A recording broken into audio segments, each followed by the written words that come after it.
Assalamualaikum warahmatullahi wabarakatuh. Halo semua, selamat datang di channel Alam Sukma. Di Alam Sukma kali ini akan diceritakan sebuah kisah yang berjudul Rumah Kafan, karya Arbi Gustia Pratama.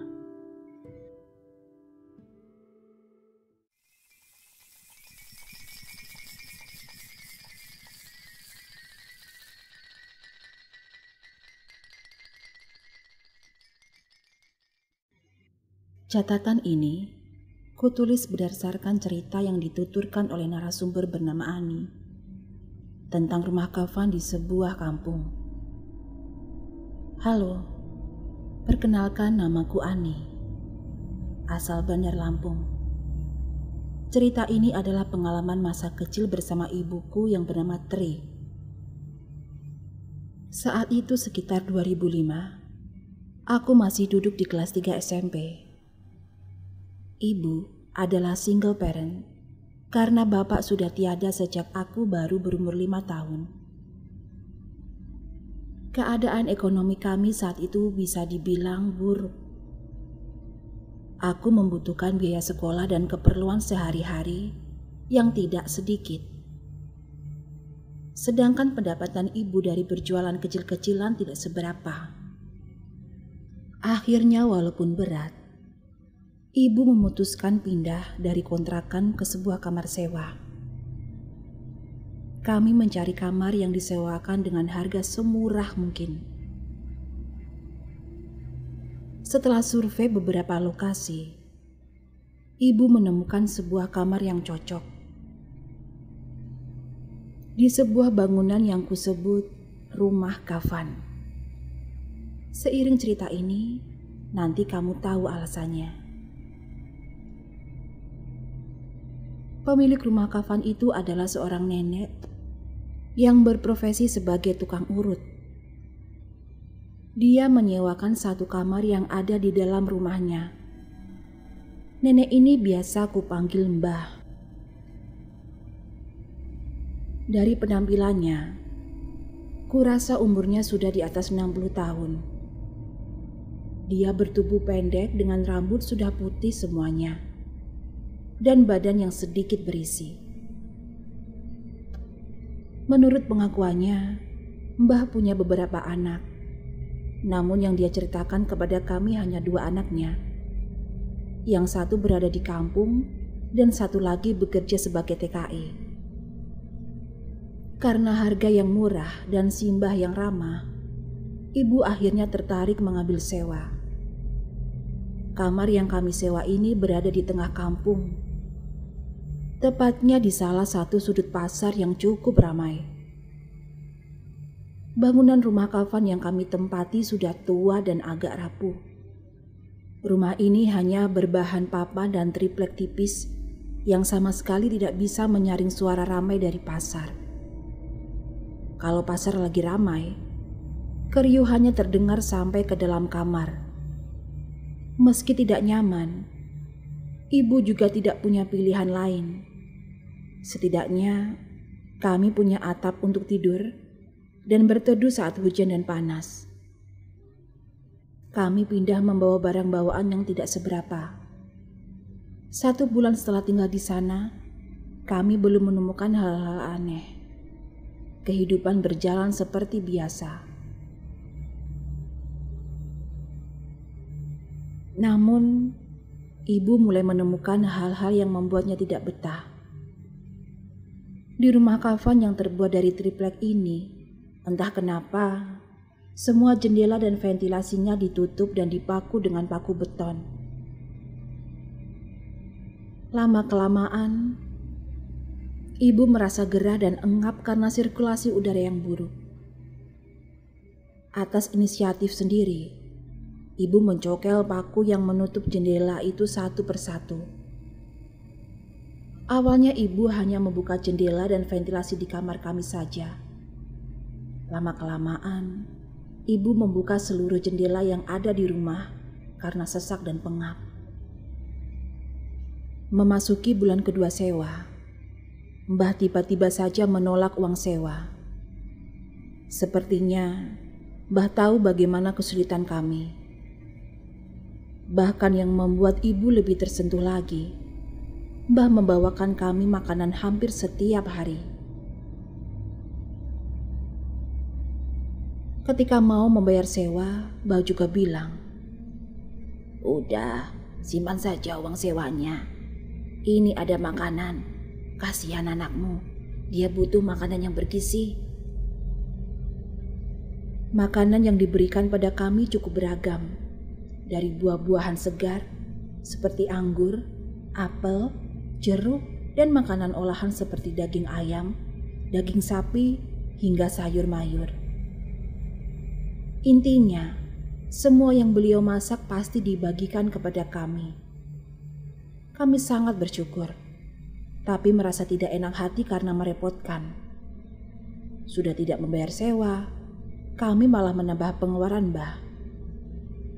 Ibu selalu berusaha menolak secara halus karena merasa segan.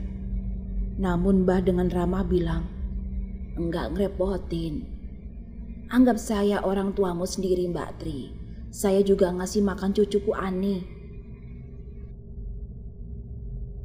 Di bulan kedua ini, ibu dengan Mbah sering ngobrol.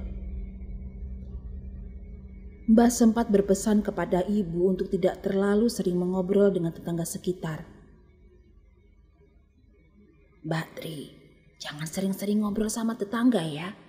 Mending beres-beres rumah, urus anak daripada di luar. Cuma gosip banyakin dosa." Waktu itu ibu menganggapnya sebagai sebuah nasihat. Bagaimanapun karena sibuk bekerja, ibu jadi tidak tahu bagaimana orang-orang yang tinggal di sekeliling rumah ini. Bisa jadi nasihat Mbah itu benar. Bisa jadi memang tetangga di sini terlalu sering bergosip dan berguncing. Makanya ibu menuruti nasihat Mbah dan lebih banyak bekerja. Kalau lagi di rumah kafan itu, ibu hanya di dalam saja untuk bersih-bersih dan menemaniku belajar. Keanehan muncul di bulan ketiga. Bukan karena rumah kafan atau tetangga, melainkan diriku sendiri. Aku yang saat itu duduk di kelas 3 SMP dan sedang momen mendekati ujian akhir. Tiba-tiba jadi sering sakit dan pingsan di jalan menuju sekolah. Bahkan saat beraktivitas ringan di sekolah. Pernah suatu ketika aku berjalan menuju sekolah bersama ibu. Kami mengobrol biasa tanpa aku merasakan pusing atau tidak enak badan. Namun tiba-tiba di tengah jalan aku pun pingsan. Beruntung ada beberapa pedagang yang membantu mengangkatku ke tempat teduh.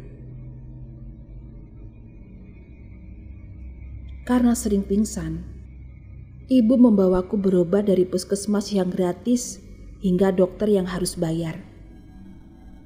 Di semua tempat yang kami datangi, dokter selalu bilang, aku hanya kecapean. Merasa belum mendapat jawaban yang memuaskan, ibu memutuskan aku harus tes darah. Meski mahal, tapi demi kesehatanku, ibu rela menggunakan uang tabungannya. Hasil tes menunjukkan kondisiku normal, tidak ada penyakit serius. Satu hal lain yang aneh adalah, setiap pergi ke rumah sakit, aku pasti sehat. Namun ketika pulang ke rumah-rumah kafan itu, banyak keluhan mulai terasa. Entah sakit gigi, sakit kepala, sakit perut, sakit pinggang, sampai sakit tenggorokan. Melihat pola ini lama-lama ibu malah kesal sendiri. Ibu mengira aku sakit karena terlalu banyak main di luar. Sampai-sampai ibu bilang, "Makanya Kalau baru sehat itu, jangan langsung main. Sakit lagi kan sekarang. Aku cuma bisa diam. Memang selalu begitu keadaannya. Masuk bulan keempat, ibu mulai merasa ada yang janggal dengan kondisi badanku. Untuk ukuran siswi kelas 3 SMP, berat badanku hanya 24 kg. Idealnya, berat badanku antara 39 sampai 50 kg. Ibu semakin aneh ketika aku sakit-sakitan itu. Tapi Mbah merasa semua itu biasa-biasa saja dan wajar. Dia menegaskan hal itu sambil terus membawakan makanan untuk kami setiap hari. Kelakuan Mbah juga semakin aneh. Pernah suatu hari, ibu sedang sholat di kamar. Mbah dengan santainya duduk di belakang ibu dan mengajak ngobrol. Seusai sholat, ibu menegur Mbah dengan kalimat sehalus mungkin. "Mbah, maaf ya, kalau sedang sholat, saya jangan diajak ngobrol dulu ya. Saya jadi gak enak karena gak mungkin menjawab pertanyaan Mbah." Namun Mbah menjawab kalimat ibu dengan nada orang tak bersalah. "Ya, gak masalah kamu gak menyahut. Tapi kan kamu bisa mendengar. Kalau jadi gak konsen ya itu kamunya." Aku melihat ibu agak kaget setelah mendengar jawaban Mbah. Setelah itu, ibu memberanikan diri bertanya, "Maaf, apakah Mbah sholat?" "Saya sholat di mana saja, Nduk. Bisa di angkot, sambil ngurut, bisa sambil jalan. Kenapa? Aneh?" Ibu menggelengkan kepala, tidak mau melanjutkan obrolan janggal itu. Entah kenapa, ibu merasa harus segera pindah dari rumah itu. Seperti ada dorongan atau lebih tepatnya, ada sebuah perasaan kuat yang menyuruh ibu segera berkemas. Sampai hari ini, ibu tidak bisa menjelaskan perasaan itu. Suatu kali ibu pernah cerita. Siang hari saat itu aku sedang sakit.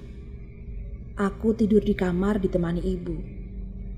Tiba-tiba aku terbangun dari tidur, berjalan ke arah jendela, dan menunjuk ke arah bawah jendela.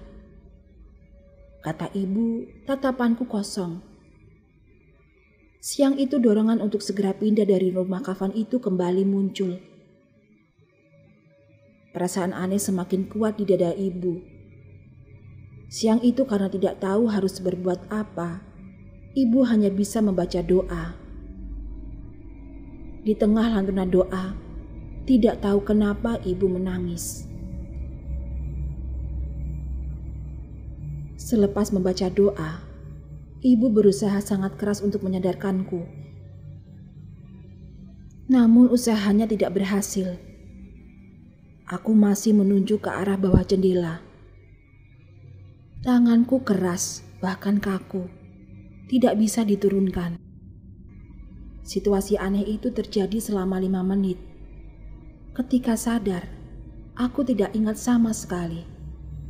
Aku hanya ingat badanku sangat lemas, seperti tidak punya tulang.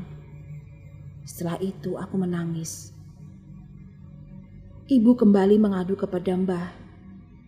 Namun lagi-lagi jawaban Mbah tidak memuaskan ibuku. "Itu Ani sedang panas saja, jadi mengigau, biasa itu."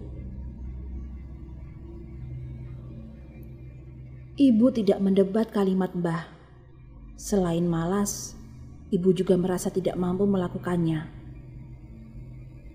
Malam harinya, di tengah ketakutannya, ibu memutuskan untuk sholat tahajud, memohon perlindungan dari Allah. Setelah tahajud selesai, hujan turun dengan derasnya, lebih deras dari biasanya. Sangat deras dan lebat, hingga kamar kami bocor tepat di atas tempat tidurku. Terpaksa malam itu aku tidur beralaskan karpet.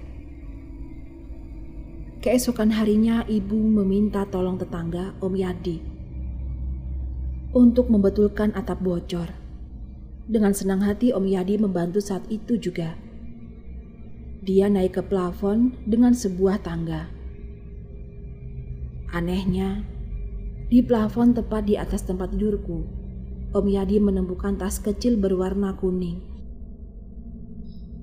Om Yadi bertanya, merasa tidak memiliki dan menyimpan tas di plafon. Ibu meminta Om Yadi untuk menurunkannya. Kami bertiga heran, karena bisa ada tas di atas plafon rumah kafan itu. Setelah diturunkan, Om Yadi membuka tas itu. Kami bertiga terperanjat. Tas kuning itu berisi kain kafan, lengkap dengan kapas, kayu cendana, dan seutas tali mengelilingi kafan tersebut. Seakan-akan tinggal memasukkan jenazahnya saja. Ibu menjadi sangat takut ketika kain itu dibentangkan. Ukurannya persis sama ukuran tubuhku. Om Yadi yang awalnya terdiam, buru-buru pamit mau pulang. Ketika ibu mengejarnya untuk memberi uang rokok, Om Yadi menolaknya dan terus menghindar. "Gak usah mbak, saya mau pulang saja. Saya gak mau ikut-ikutan." Om Yadi menjawab sambil berlalu. Suaranya bergetar, dia ketakutan. Setelah Om Yadi pergi, dorongan untuk segera berkemas dan pindah muncul untuk ketiga kalinya. Kali ini, ibu tak mau banyak berpikir lagi. Jam 10 pagi, saat itu juga, ibu langsung berkemas. Kami tidak butuh waktu lama untuk berkemas. Barang-barang kami tidak banyak. Semuanya kami titipkan ke rumah nenek di kampung sebelah. Kami tinggal menunggu Mbah pulang entah dari mana untuk pamitan. Sampai pukul 5 sore, Mbah tidak kunjung pulang. Kami tidak tahu dia kemana. Selepas pukul 7 malam, Mbah baru muncul. Dia terkejut ketika kami pamit. "Dok, mau kemana? Dan anakmu? Kenapa kamar kalian sudah kosong?" "Mbah, maaf. Saya mau pulang ke rumah orang tua saya. Saya merasa anak saya tidak sehat tinggal di sini." Untuk kali pertama, nada ibu terdengar tegas ketika berbicara di depan Mbah. "Alah, itu kan cuma kecapean saja. Anak itu jangan dimanja, nanti lemah." Mbah mencoba menahan kami. "Mbah, ini bukan dimanja, tapi ini sudah tidak masuk akal. Sekarang saya mau tanya sama Mbah, ini apa Mbah?" Ibu menunjukkan tas kecil berwarna kuning yang diambil Om Yadi dari plafon. "Oh, itu kain kafan, kayaknya orang mati." Mbah menjawab dengan santai, sambil menyeringai pula. "Tapi untuk apa? Kenapa ada di atas kepala anak saya?" "Ya enggak untuk apa-apa, hanya untuk siap-siap saja. Semua orang akan mati, Tondok." Ibu tidak bisa menerima jawaban jengkel itu. "Kalau begitu, terserah Mbah, saya pamit. Mohon maaf jika saya dan anak saya membuat repot selama ini. Tapi sungguh, saya rasa ini sudah tidak normal." Mbah diam saja, tidak menjawab kalimat ibu. Namun seringai itu masih menggantung di bibir Mbah. Malam harinya, kami sudah tinggal di rumah nenek.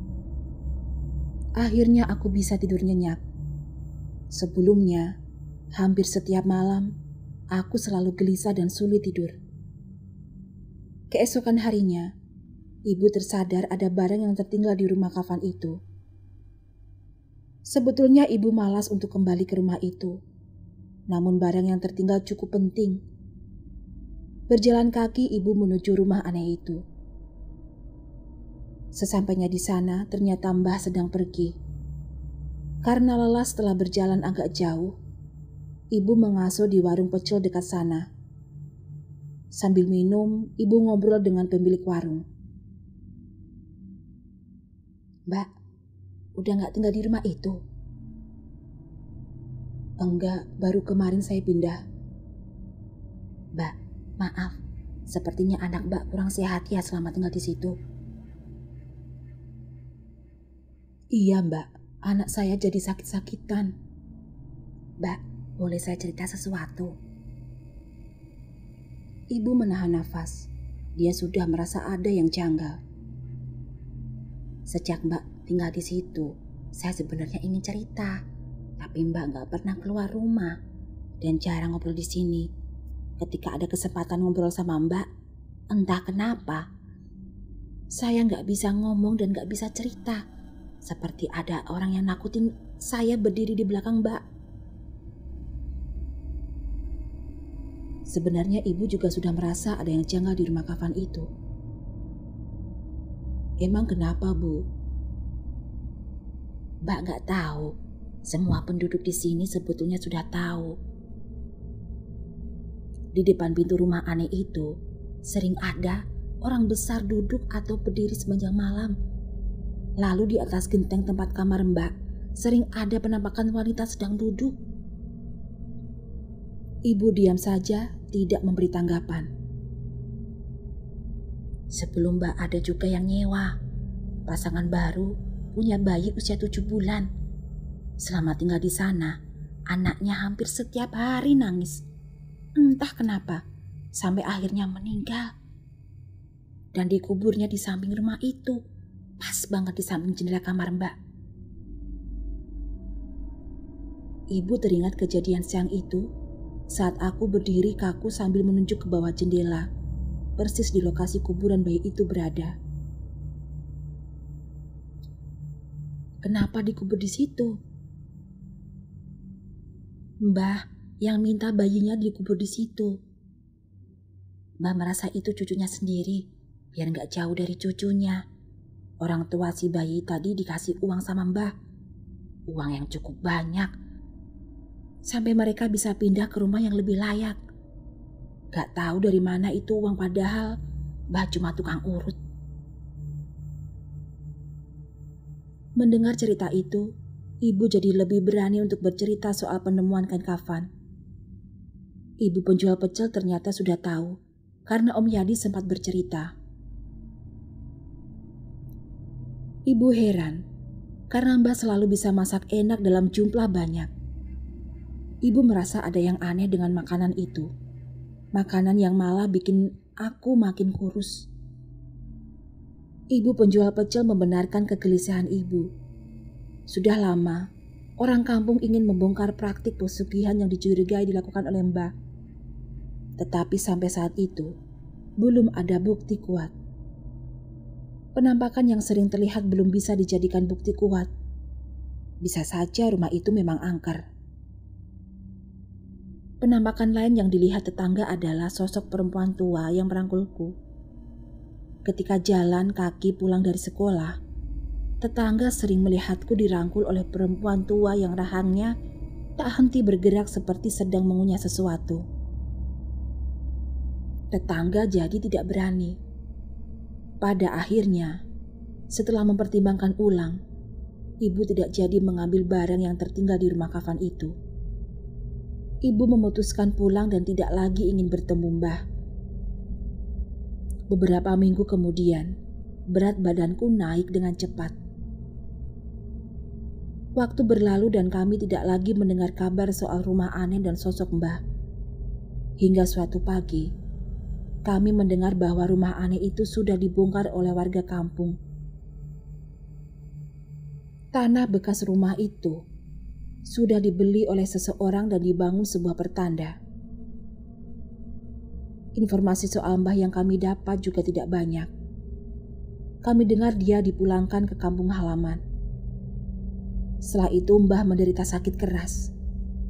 Jenis sakit yang seharusnya bisa merenggut nyawa orang. Namun kami dengar dia masih hidup meski tak lagi berdaya. Beberapa tahun berlalu. Aku sudah lebih sehat dan bisa tidur nyenyak. Namun sesekali, aku masih melirik ke arah bawah jendela di rumah nenek. Terkadang, aku merasa ada yang sedang berdiri di sana, mengawasi atau menemani. Aku tidak tahu pasti.